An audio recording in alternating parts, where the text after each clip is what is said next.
Cheers, guys. Epix 911, welcome to the Elitist Geek and VR news for July 10th. I'm telling you, Murphy, that son of a bastard. Murphy, you have it in for me. I know you do. So, you guys know I had a nice, beautiful 13-hour stretch with the Rift. Turn on the PC this morning and it doesn't turn on. Now, it's not a hardware issue, at least not a hardware issue with my Rift.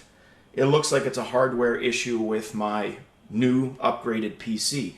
The Rift works fine. I've got it over there on the other PC, but for some reason on this one, I'm getting issues with HDMI, which I think have to do with the USB 3, because apparently there is a host of USB 3 incompatibility issues for the Rift, which was not something I had a lot of trouble with on the Vive, but yeah, apparently the Z170 Pro Gaming motherboard I have uses ASMedia 3.1 controller, which is known to have issues. They have an Oculus Rift compatibility patch or driver update, but did nothing for me. So between my straight HDMI port on the 1080 not being recognized, like not seeing the Rift, to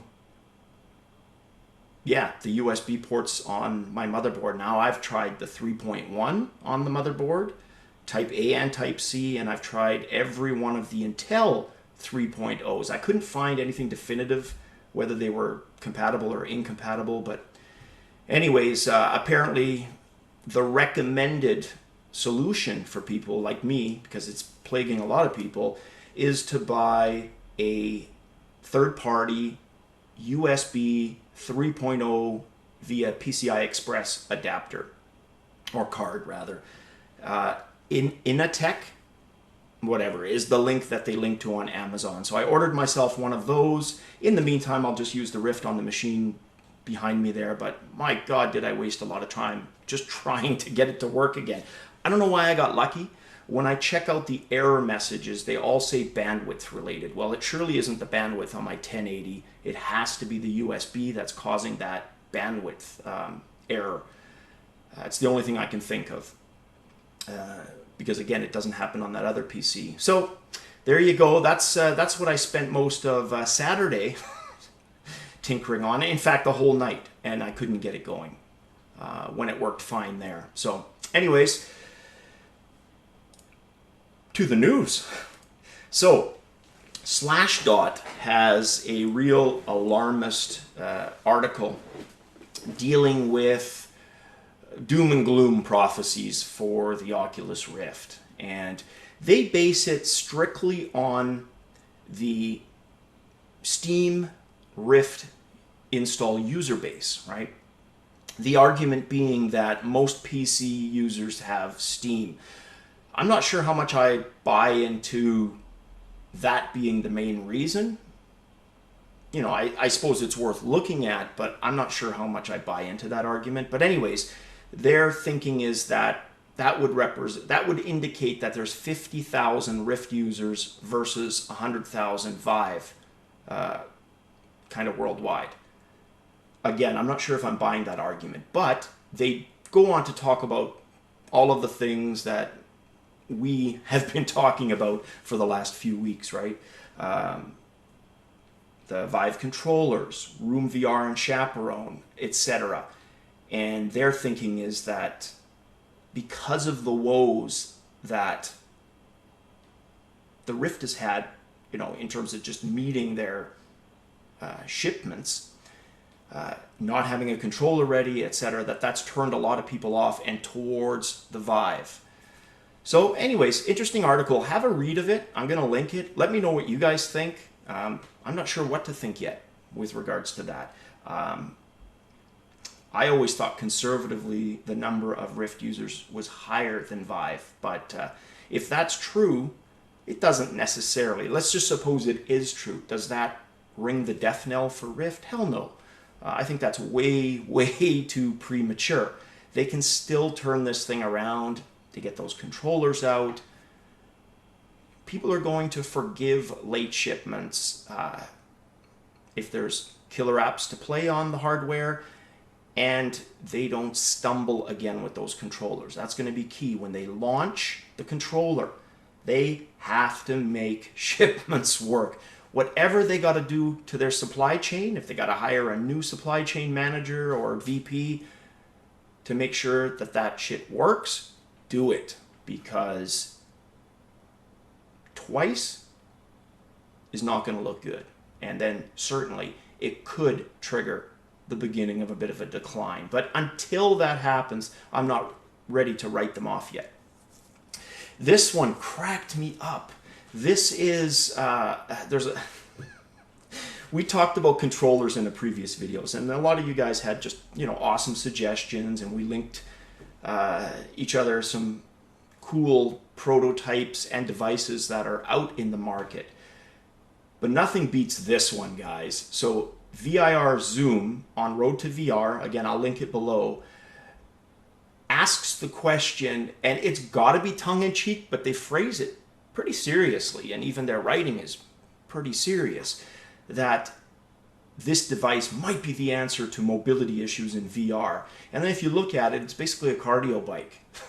And that's the part that cracks me up, because anybody who's used the Vive, right, knows it's not good for accommodating body heat, right? I've got to have the AC on, but I'm the kind of guy that, I do physical labor for just a couple of minutes. I start sweating, right? And I'm in good cardio shape. That's not the problem. I'm just prone to sweating a lot. There is no way I would want to do my 30-minute cardio session with one of those foam things on Vive. It would literally be drenched, and the inside of my Vive would probably be the equivalent of like a thick London fog. I wouldn't be seeing anything. Like, it would not be a good time. The waterproof ones at VR Covers possibly could address at least, the moisture issue. But the humidity from the body heat on the lenses, I think that kind of a device, while cool, because think about it. One of the big complaints about cardio is what? Scenery doesn't change. You're walking, biking, stepping, but you're looking at the same damn thing. It's why so many people will watch a movie or music videos or whatever while they're doing cardio, because it's damn boring, right? So there's definitely potential. If you could make it where you're cycling through, the Bahamas, a winding coastal road in Hawaii, or who knows where, total potential. But with this current generation, the way it's kind of designed right now, I don't think it's replacing any controller set. Sorry, guys. But again, let me know what you guys think. Now, on the cooler side of things, and not quite as laughable, is there's a product called Sound Stage being developed. And the article is on Upload VR, and it's geared towards music producing, which is really cool. I started playing guitar. I really enjoy it, but that's kind of a little bit later in my life. Like, it's not something I looked into when I was a kid. So the thought of kind of like being able to produce stuff, albeit pretty simple, that's pretty cool. And it's a whole area that I really hadn't given much thought, much like the cardio for VR, right? With the right device, cool idea.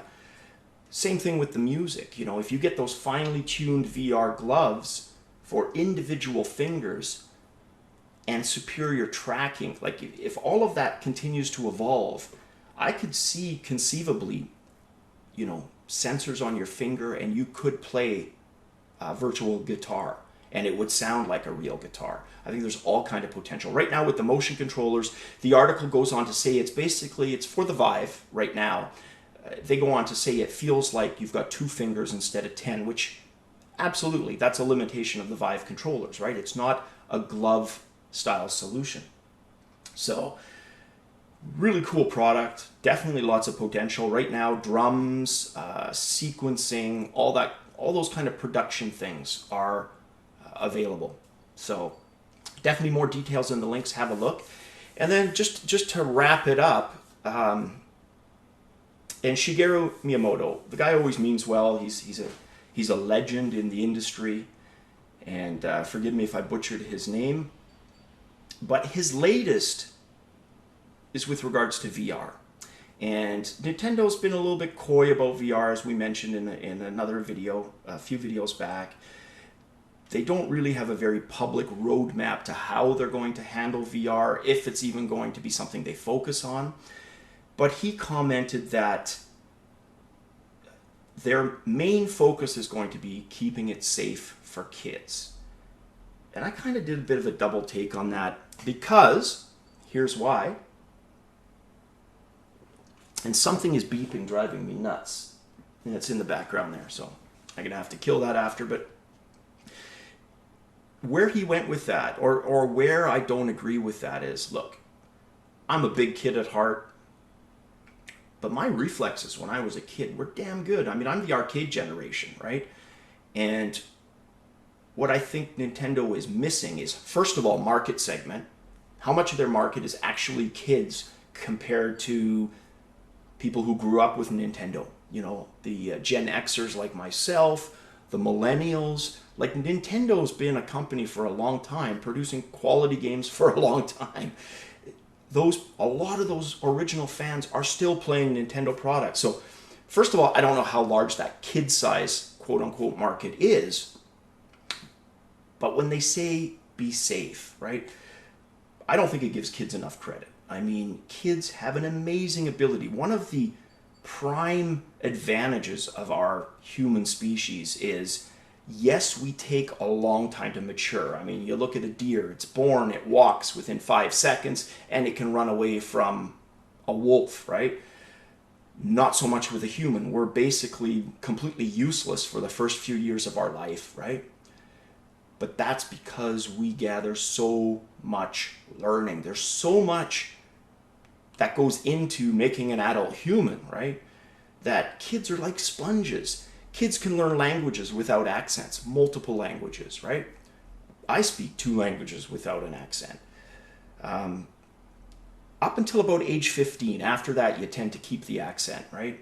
But younger than that, absolutely. So kids learn so well, and they have such awesome reflexes that, what are we talking about safety? Are we worried about kids throwing the controller, crashing into a wall?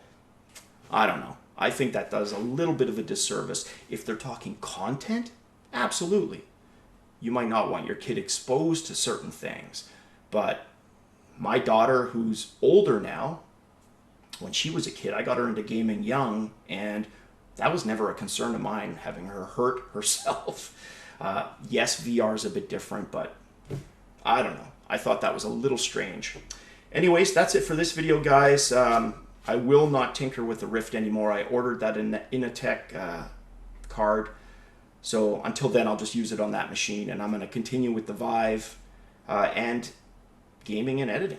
All right, guys, as always, have an awesome one. Cheers.